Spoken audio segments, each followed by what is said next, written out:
College के ज़माने से ही मुझे इंडियन खाने खाने का बहुत शौक था। इसी तलाश में कराची शाहराह फैसल पर कई बार खाक छानी, पर मजाल है जो कहीं एक थैला भी किसी इंडियन खाने का मिला हो। पाकिस्तान में अब इंडियन खाने की जो धूम मची हुई है, क्या ही बताऊं। पाव भाजी, इडली, डोसा, ढोकला अब पाकिस्तान में भी मिलने लगा है। हुसैनाबाद का नाम तो सुना होगा आपने।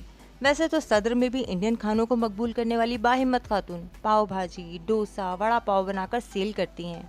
वक्त की कमी की वजह से अभी तक वहां जाने का इत्तेफाक तो नहीं हुआ, लेकिन इंडियन खानों के शौक ने मुझे पहुंचा दिया कराची के दूसरे बड़े खानों की स्ट्रीट फूड यानी हुसैनाबाद पर।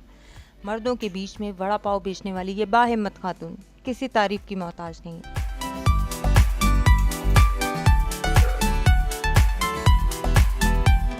पाकिस्तान में खानों के स्टॉल चलाना, वो भी एक औरत के लिए, किस कदर मुश्किल हो सकता है।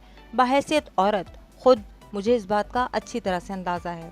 खैर, बात करें इनका बनाया हुआ वड़ा पाव हमारे दिल को भाया भी कि नहीं, तो भूख बढ़ाने के लिए आप भी हो जाएं तैयार।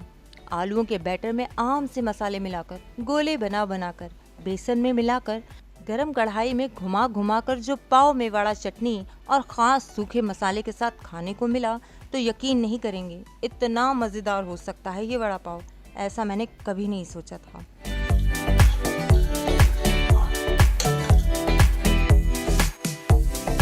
साथ में मिलने वाली फ्राई हरी मिर्चों के तो क्या ही कहने।